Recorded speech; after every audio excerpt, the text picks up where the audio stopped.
What is going on, guys? It is Wyatt, and like I said in the last video, today we are not filming any slow-ass Civics, but rather some all-American work trucks, baby. Woo! Yee yee!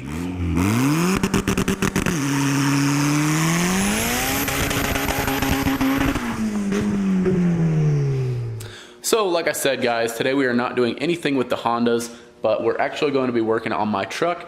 For you guys that don't know, this was my daily driver for a long time before I got my Honda CR-V. And this thing is like old faithful. Her name is Butch, as you can kind of tell from the plasti dipped hood and the extremely faded fenders. That should be reason enough to know why it's called Butch. But anyways, a little background on the truck is it is a 2003 GMC Sierra 2500 HD. It's got an LB7 Duramax in it. And yeah, the thing is almost at 400,000 miles. I think I have about 600 miles to go until I'm there, but unfortunately I'm not going to push the truck any harder to get it there, as this thing does have some serious problems, and that's what we're going to be addressing today.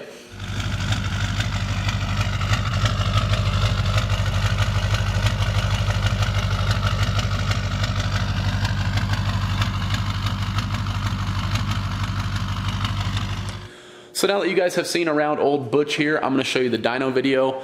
It's kind of hard to tell, but the truck did make just shy of 700 horsepower to the wheels, and keep in mind that was with a hurt motor. So let's play that video and then I will explain to you what was going on with it while it was on the dyno.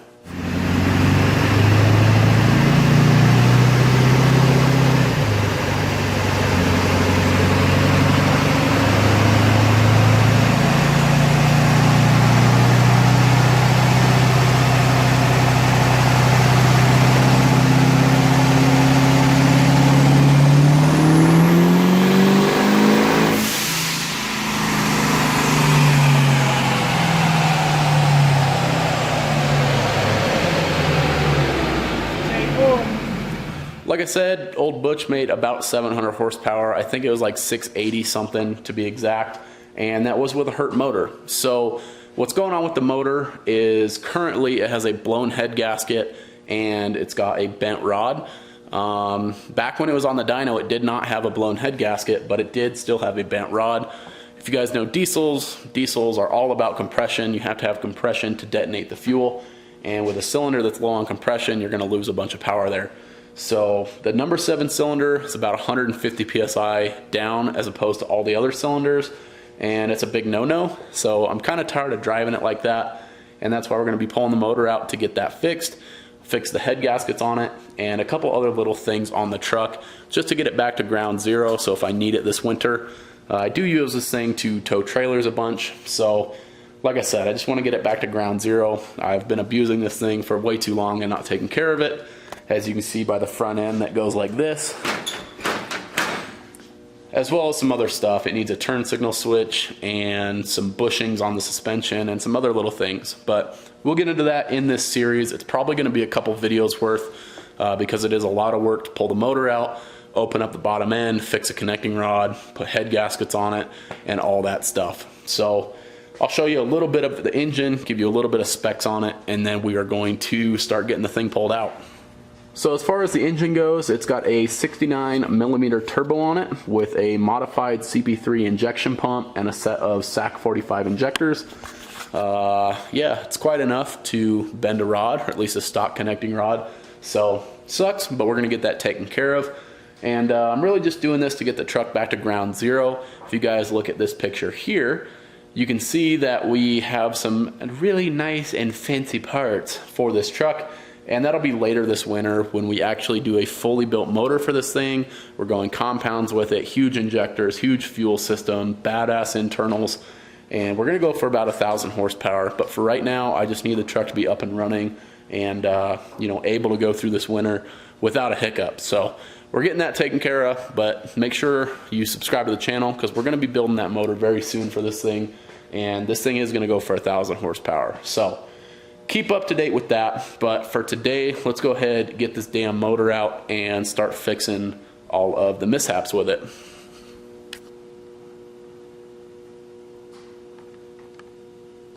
Fucking stop now. Ugh. garbage.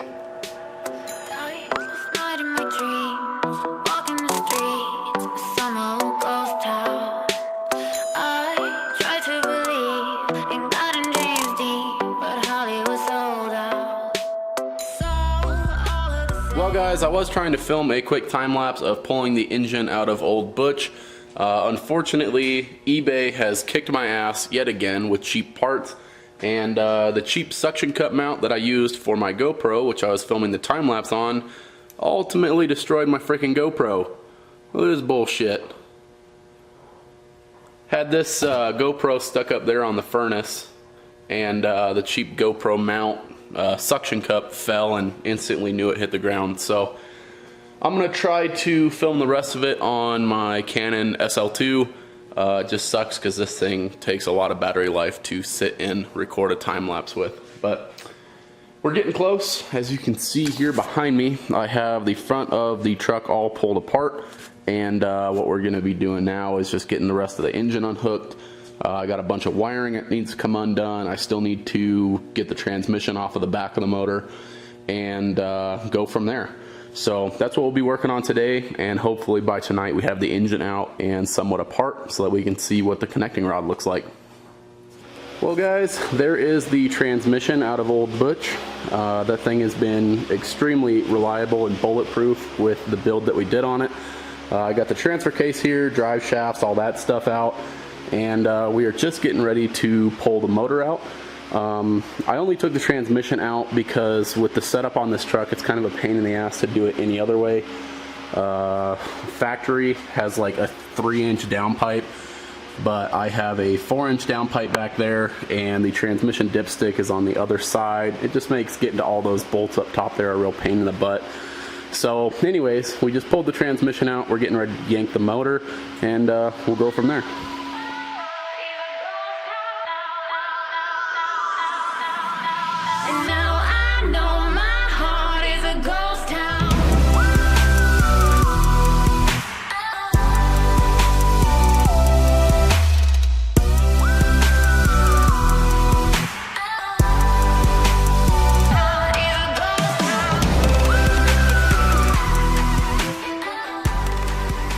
So as you can see, the engine is now out of the truck, and I have it sitting over here on the floor.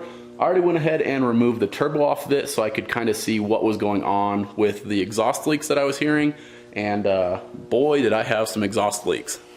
So a little backstory of how the exhaust system on a Duramax works is over here on the side you have your exhaust manifold, one on each side, and then you have these guys which are up pipes.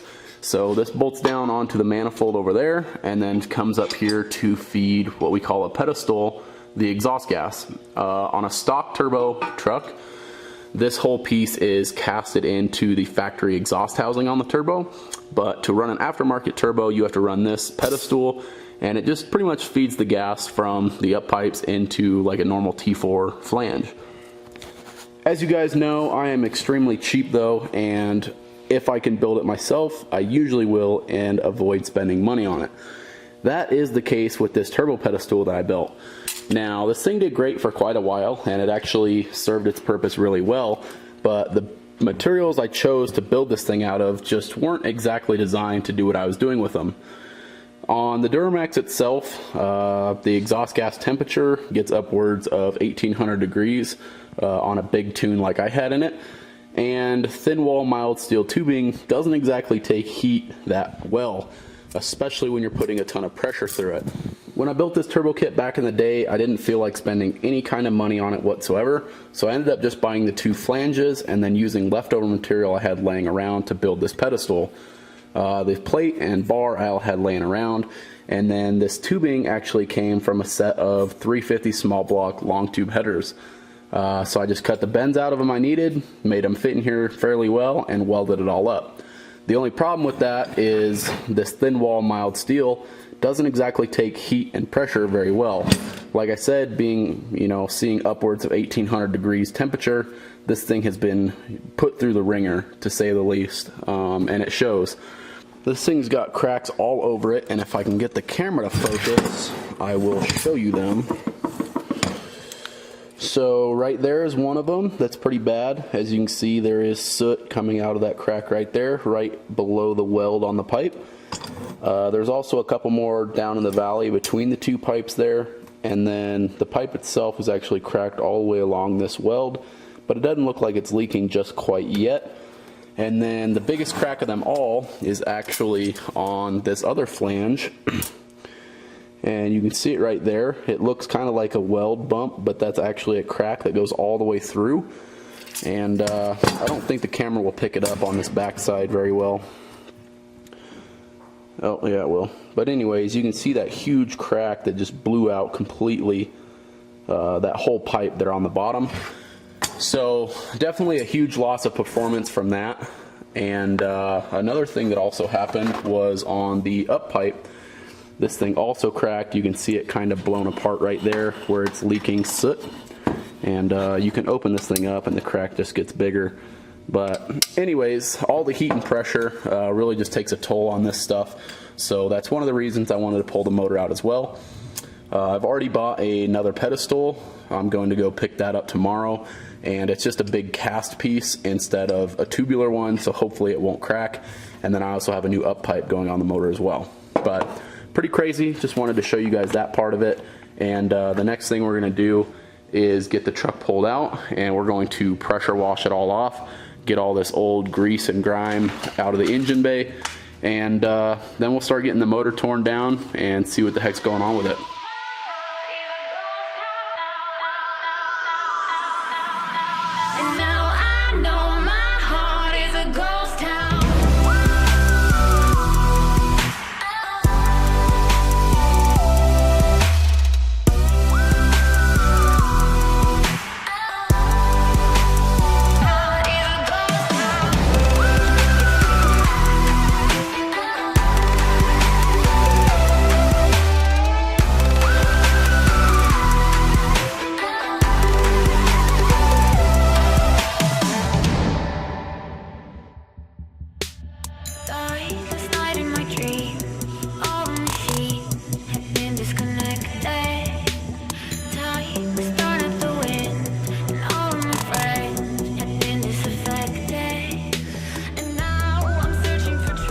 Alright guys, we got the cylinder head off now, and I have got to say I am pretty damn impressed with how the inside of this thing looks. Taking a little bit closer look at the cylinder walls in this motor, you can actually see that these things are in really good shape. Right there you can see the factory honing is still on the cylinder wall, and all of the cylinders look like this. If you're curious what the black marks are up here around the top of the cylinder, nothing to worry about there. That's actually from the factory. They induction heat these things to harden them, and yeah, that's really common, so that's not a big deal there. But I'm more so impressed with the cylinder walls and how good they look, and that it still has factory honing in them. All the cylinders, like I said, look like that, and there you can see that induction hardening again, but you can still see the factory hone on the cylinder walls, minus a couple little scratches. It is a 400,000 mile motor, but for 400K, still have the factory honing. I think this thing has definitely paid for itself time and time again. But anyways, let me show you guys the pistons and how I know this thing has a bent rod. So right now we're looking at top dead center on cylinder 3, and as I move the motor over, you can tell that the thing is at top dead center and how that piston just barely protrudes out of the cylinder bore, and that's exactly how they should be. Now I'm going to go back to the very back cylinder back there and show you guys what cylinder 7 looks like. So now as I roll cylinder 7 up to top dead center, you'll be able to see that this one doesn't quite come up as far as cylinder 3 does. So right there, the piston just crowned over, and right about there is the max height that we're getting out of the stroke on this piston. I already went ahead and mic'd this, and it's 65 thousandths below the deck height, and the piston is actually supposed to protrude out of the cylinder bore just ever so slightly. So it's closer to about 70 thou of a shorter stroke because the rod is bent. It's pretty crazy because just that 70 thou of short stroke there is responsible for about 100-150 psi of compression. So yeah, we're gonna check all the other cylinders real quick, make sure that none of them are short, and as long as just the one is f***ed up, we're gonna go ahead, get the rod pulled off of this guy, and just get a new rod put in there. So I just took a quick look at all the other cylinders on the engine, and they are all looking in pretty good shape. So I'm gonna go ahead and start getting this thing torn down, get it flipped over, get the oil pan off it and whatnot, and then we're gonna check out the bearings. Hopefully the bearings are looking as good as the cylinder wall. Otherwise I'll have to order some new ones, but I really hope I don't have to. But yeah, we'll get this thing torn apart, get the new rod slapped in it, and we'll go from there.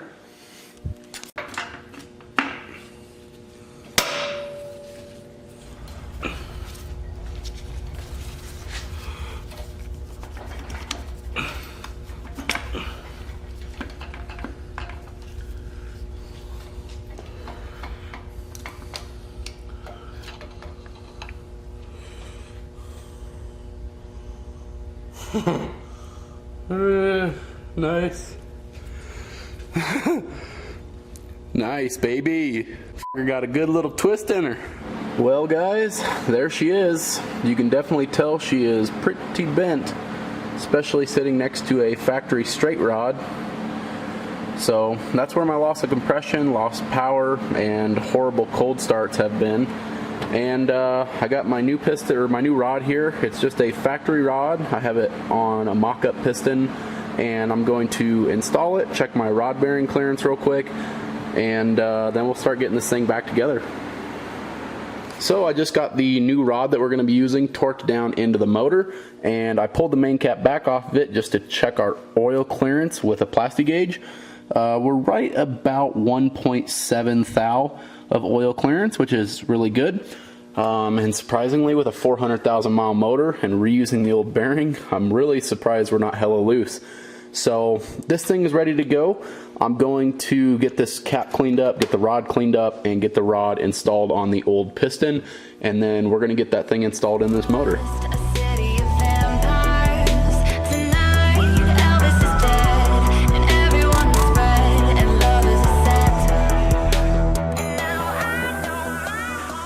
Alright guys, it is time for me to go get some sleep.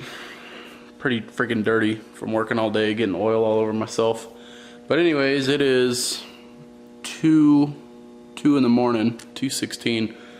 And I'm freaking tired, but I got this thing pretty much together as far as, you know, the new rod and whatnot. So we're using the old piston. It's just got one new rod, and we're reusing the old bearings. The only reason we're going with this route is because I'm going to have this motor out here in another couple months for a complete build anyways. This is literally just to get it by until, or so if I need it this winter. But anyways, thing is ready to go. The rod is torqued down and everything there, so all I got to do in the morning is clean up all this stuff, get everything slapped back on the engine, and go from there. But right now, I'm going to go get some sleep. So we'll pick this up tomorrow. Alright guys, it's the next day, and this morning I went and picked up a new turbo pedestal. I got it kind of sitting here mocked up on the motor. This is an ATS pedestal. This guy's pretty old. I honestly don't even know if ATS makes this one anymore. But anyways, we got that guy on here, and I'm a little pissed off because the dude swore it was a T4, but it's actually a T3 pedestal. But luckily it's cast and it has enough meat in it that we can turn this into a T4 pretty easily, and then we'll just do a little bit of porting on the cast itself, and this thing shouldn't do too bad. So that's what we're working on today. I'm getting ready to drill these holes out so that it lines up with our T4 flange instead of these holes, which are for a T3. And then you can see here just where we need to port the flange out a little bit to make it flow nicely into the turbo, which is a T4. So we're going to go ahead, jump over on the drill press, get these things drilled, and then we'll tap them, and hopefully everything goes smoothly and that won't be too big of a pain.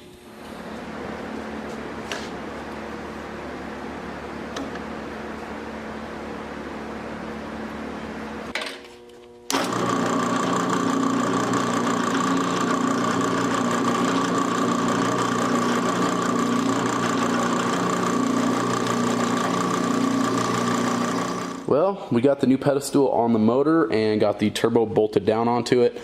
As you guys just saw, I drilled and tapped the holes, and they're all good to go now.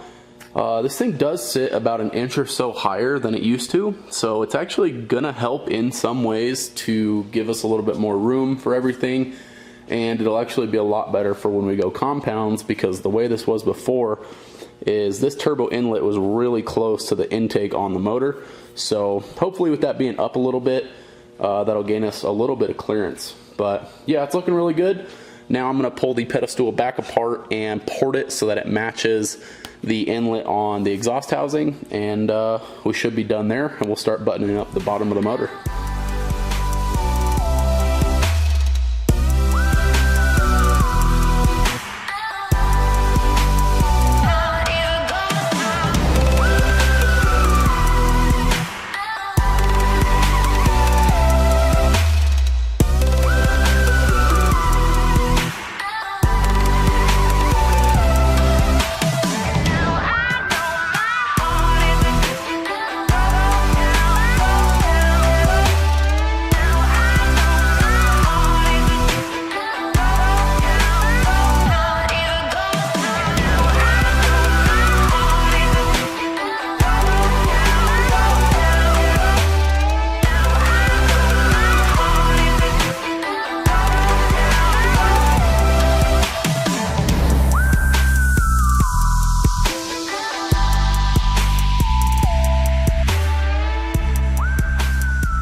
And just like that, we have our new head gaskets and our new ARP head bolts installed. Some other things I did was, just set the turbo on here to kind of see how everything fit, and that's looking really good. Another thing I did was put an LML driver's side exhaust manifold on. The factory manifolds have a huge restriction in them right through here to give clearance for the steering shaft. You don't really need it, so great cheap upgrade is an LML driver's side manifold. They bolt right on, no modification necessary. Another thing we did was brand new engine mounts. The factory ones came out in two pieces because the rubber just pulls apart on these two halves. So to kind of fix that this go around, we put two big old bolts through those two halves, and that'll kind of keep tension on the rubber and keep them from pulling apart. So great upgrade, really common upgrade. Actually, a lot of people do them just like this, and hopefully that will keep the motor from rocking, because before on the old engine mounts, this thing would rock about 6 inches when you power braked it. And that's where we're going to leave off for this video. In the next one, we're going to be getting the engine completely buttoned up and installed back in the truck, and then maybe we'll go do some big ass burnouts or something to break it in once we have it all buttoned up. But yeah, I hope you guys enjoyed this one. The bent rod was pretty crazy, all the exhaust leaks. I mean, once this thing is fixed, it's gonna run like a whole new truck. Maybe we'll even pick up some power. Maybe we'll even take it to the dyno again. I hear PFI just got a new shop. They're getting the dyno installed soon. Maybe we'll go break it in. Who knows? But anyways, that's where I'm gonna leave off for this one. Make sure you guys are subscribed to the channel so you don't miss the updates on this truck and the next video of getting it all back together. And I hope you guys enjoyed this one. Thanks for watching. We'll see you guys later. Peace.